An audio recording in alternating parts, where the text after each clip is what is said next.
Diriwayatkan oleh Imam Ahmad bin Hanbal dalam musnadnya bahwa ada seorang laki-laki yang bernama Nuaiman. Ini Nuaiman, di kehidupan Rasul sallallahu alaihi wasallam ada orang yang seperti itu gitu. Orang yang sering minum minuman keras. Rasul sallallahu alaihi wasallam marah, murka. Rasulullah kalau yang berhubungan dengan Rasulullah tidak marah. Tapi kalau sudah berhubungan dengan agama, Rasul sallallahu alaihi wasallam adalah orang yang paling marah, orang yang paling istiqamah dalam kebenaran. Maka Rasulullah panggil Nuaiman, apa yang kau lakukan? Dia katakan, aku minum minuman keras ya Rasulullah. Rasulullah cambuk dia. Kemudian dia bertobat kepada Allah. Kemudian ketahuan lagi minum. Kemudian dicambuk lagi oleh Rasulullah SAW, sehingga sebagian sahabat memukul dia dengan pukulan yang banyak. Sehingga apa yang berlaku? Sebagian sahabat mengatakan, la'natullahi ala Nuaiman. Semoga Allah melaknat Nuaiman. Dia mempermainkan Rasulullah.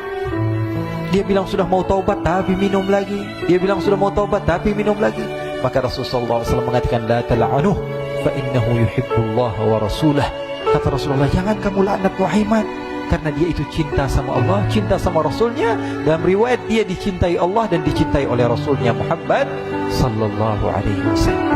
Ibn Majah menceritakan bahwa Nuaiman ini pernah suatu waktu diajak oleh Sayyidina Abu Bakar pergi ke negeri Syam. Negeri Syam itu di mana? Seperti yang diceritakan tadi, antara daerah Suriah, Lebanon, Yordania, kemudian Palestina. Daerah seperti itu. Umumnya orang Quraisy pada masa itu mereka memiliki rihlah berdagang, membeli dagangan ke Syam, kemudian dijual lagi di kota Makkah. Ketika itu Rasulullah SAW didatangi Abu Bakar. Sayyidina Abu Bakar mengatakan kepada Rasulullah, ya Rasulullah, saya mau izin ya Rasulullah. Mau apa?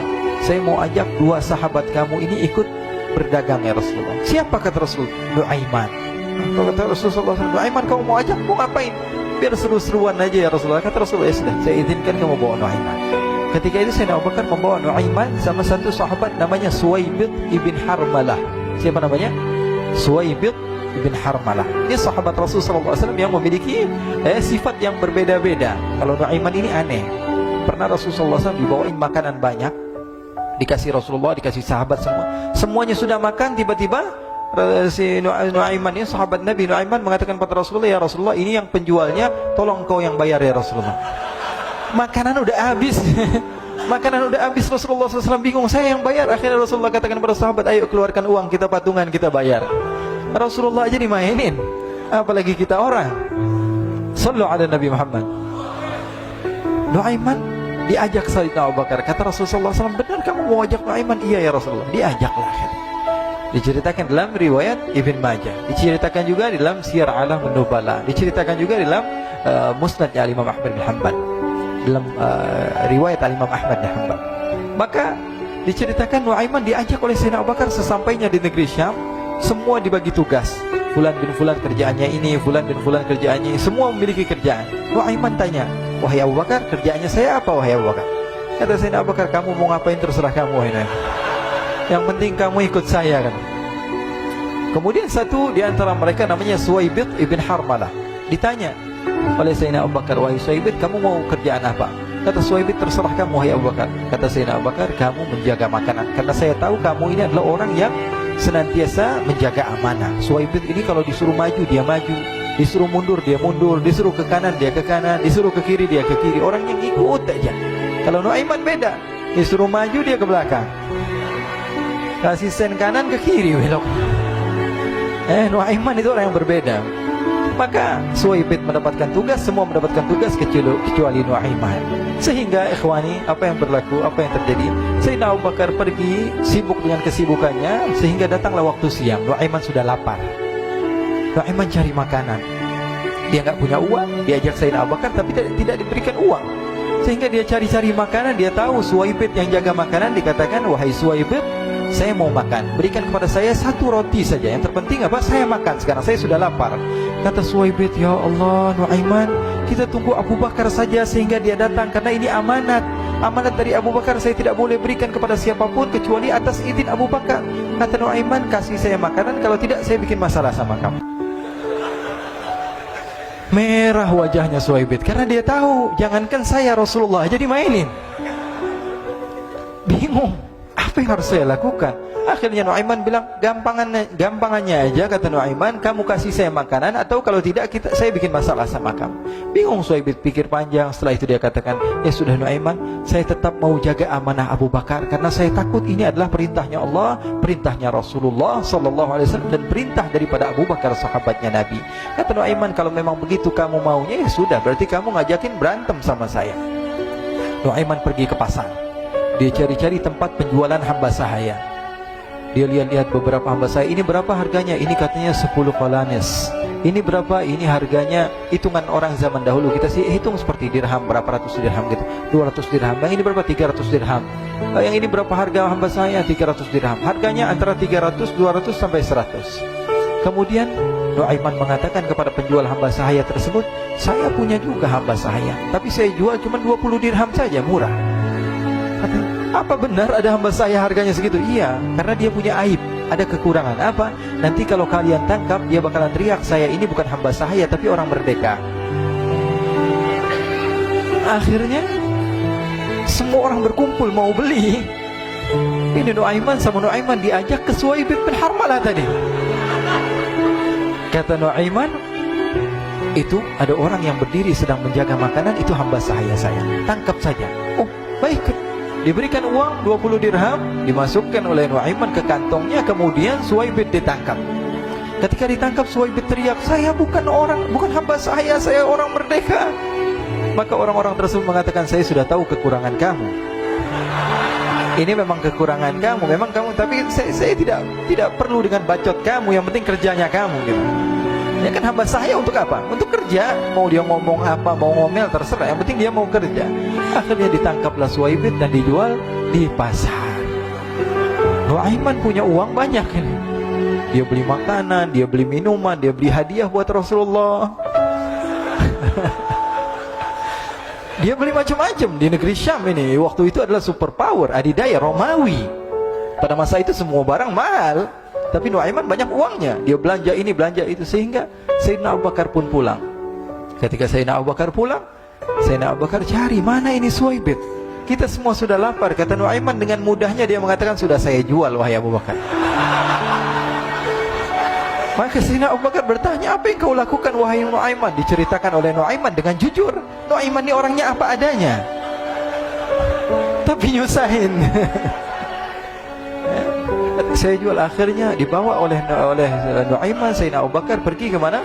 Ke pasar. Lalu dibeli lagi oleh Sayyidina Abu Bakar As-Siddiq Suhaib, yang tadinya orang merdeka menjadi hamba sahaya sebentar, kemudian dibeli lagi oleh Sayyidina Abu Bakar. Pulang ke Madinah, kisah ini diceritakan di hadapan Rasulullah SAW. Maka perawi mengatakan, fadhahikan nabiyyu hatta badat nawajiduhu. Ketika diceritakan kisah Nuaiman tersebut dengan Suhaib, Rasulullah tertawa sejadi-jadinya, sehingga gigi geraham Rasulullah SAW nampak di wajah mata para sahabat. Sehingga perawi lain mengatakan, 1 tahun berlalu Rasulullah, setiap ada tamu yang datang pada Rasulullah, Rasulullah akan ceritakan kisah Nuaiman menjual Suhaib tersebut. Jadi ada, ikhwani, jangan kalian kira Rasulullah SAW itu hidup di satu masa sahabat-sahabatnya itu seperti ustaz-ustaz yang khusyuk, yang kayak Habib bin Anis ini banyak. Bahkan ikhwani, mungkin di akhir karena masanya sudah habis, pernah suatu waktu Rasulullah SAW didatangi asyraf, delegasi dari beberapa negara yang ingin mengenal apa itu agama Islam. Sehingga mereka datang ke rumah Rasulullah SAW membawa unta, kendaraan yang ketika itu kendaraan yang paling mahal mereka miliki, itu untanya yang paling mewah. Diikat di depan rumah Rasulullah SAW. Tamunya pun masuk, duduk bersama Rasulullah SAW. Di depan rumah Rasulullah SAW ada beberapa sahabat. Ada Sayyiduna Hamzah, kalian tahu Sayyidina Hamzah adalah orang yang pemberani. Ada Sayyiduna Umar, kalian tahu Sayyidina Umar adalah orang yang pemberani. Ada Sayyiduna Ali bin Abi Thalib, ada Sayyiduna Sa'ad bin Abi Waqqas. 4 sahabat ini lagi nongkrong gitu depan rumahnya Rasulullah SAW, berjaga sebelum Allah Subhanahu wa ta'ala turunkan ayat wallahu ya'simuka minan nas. Ketika mereka sedang asyik duduk, tiba-tiba Nuaiman datang. Ini Nuaiman kalau datang pasti bikin sesuatu yang aneh. Bahkan dikatakan tidaklah Rasulullah SAW dalam keadaan bersedih, kecuali Nuaiman datang Rasulullah akan tersenyum. Jadi sebagian sahabat itu senang kalau sudah Nuaiman datang, pasti Rasulullah bahagia. Tapi ketika itu Nuaiman datang, ingin duduk bareng-bareng Sayyidina Hamzah. Sayyidina Hamzah katakan kepada Nuaiman, bercanda begitu. Nuaiman, kamu lihat unta orang datang dari luar Arab ini. Lihat, kata Nuaiman, ini besar banget ini, badannya besar gitu. Dagingnya pasti banyak. Iya nih, kalau kita sate enak nih ntar malam. Kata Nuaiman. Kata Sayyidina Hamzah, apakah kamu berani? Kata Nuaiman, saya berani aja asal kalian gak bilang sama Rasulullah. Kata Sayyidina Hamzah, benar wahai Nuaiman, benar kan? Akhirnya Sayyidina Hamzah lupa masalah itu, cuma bercanda-bercanda saja. Sayyidina Hamzah lagi asik sama Sayyidina Umar, Sayyidina Ali. Tiba-tiba apa? Ternyata ketika dia melihat unta tersebut sudah pisah antara kepala sama badannya. Nuaiman mengatakan, wahai Hamzah, ini unta saya sudah potong, saya mau pergi sebentar. Kalau Rasulullah cari saya, tolong jangan beritahu di mana saya. Nanti kalau keadaan sudah aman, mari kita nyate bareng-barengan. Ini ada yang seperti itu di zaman Rasulullah SAW. Maka dia pun berlari dan berlari mencari satu tempat supaya Rasulullah SAW dia selamat daripada Rasulullah SAW. Sehingga Sayyidina Hamzah bingung, ini kalau Rasulullah keluar gimana? Ada Hamzah Asadullah, ada Ali bin Abi Thalib, ada Umar, gak bisa jaga kendaraannya, tamunya Rasulullah Sallallahu Alaihi Wasallam. Akhirnya benar apa yang terjadi, ikhwani. Rasulullah SAW tamunya mau pulang. Ketika dia buka pintu tamu melihat apa? Untanya sudah begitu. Mereka teriak, wa naqatah, unta kami wahai Muhammad. Baru mau kenal Islam, unta kami, kendaraan kami sudah dibuang. Rasulullah SAW lihat Sayyidina Hamzah, lihat Sayyidina Ali.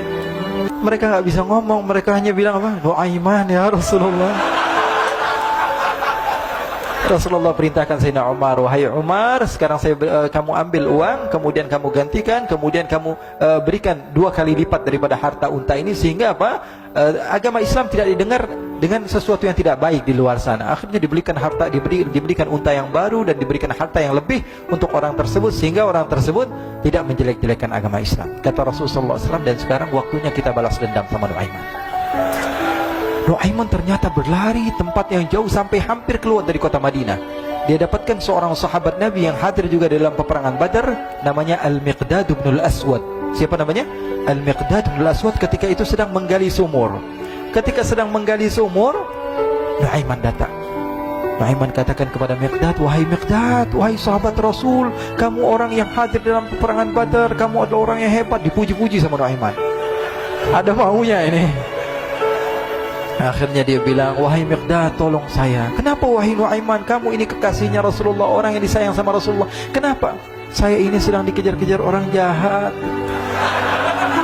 Tolong selamatkan saya. Saya pengen masuk ke dalam sumur, boleh atau tidak? Kata Miqdad, siapa yang mengejar kamu? Pokoknya saya dikejar sama orang-orang. Kamu mau atau tidak selamatkan saya? Ya sudah, selagi kamu itu adalah sahabat Nabi, silahkan kamu masuk. Masuk akhirnya Nuaiman ke dalam sumur tersebut. Lalu Nuaiman mengatakan, wahai Miqdad, dia keluar lagi. Nanti kalau ada yang cari saya, tolong jangan beritahu saya di dalam sumur ya. Kata Miqdad, baiklah. Kata Nuaiman, siapapun yang bertanya tentang saya, kamu tidak akan kasih tahu? Iya, kata. Walaupun Rasulullah yang tanya saya? Katanya, enggak mungkin Rasulullah datang ke tempat sejauh ini. Iya, walaupun Rasulullah. Akhirnya masuk Nuaiman. Setelah beberapa menit Rasulullah dan rombongan benar datang. Miqdad bingung ini. Ini kenapa Rasulullah datang ke RW kami ini?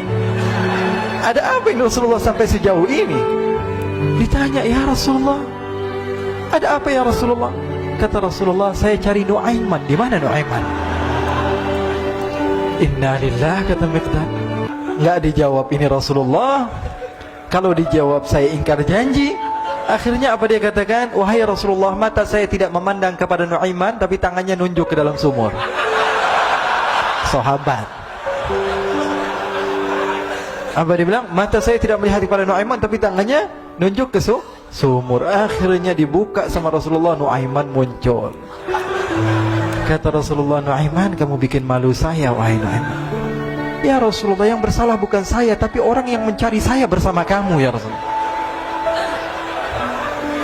Akhirnya Rasulullah nengok, siapa? Ternyata Nuaiman sudah lari kabur. Sallu ala Nabi Muhammad. Kisah-kisah seperti ini sebenarnya banyak sekali ya. Ini menunjukkan kepada kita bahwa kehidupan Rasulullah itu begitu indah. Rasulullah SAW, kalau kamu mau menjadi orang yang baik, contoh Rasulullah. Mau menjadi bapak yang baik, contoh Rasulullah. Mau menjadi pemimpin peperangan yang baik, Rasulullah. Mau menjadi murid yang terbaik, contoh Rasulullah. Bagaimana akhlak Rasulullah. Mau menjadi suami yang baik, contoh Rasulullah. Dalam segala hal, apapun itu, Rasulullah SAW adalah makhluk yang paling terbaik.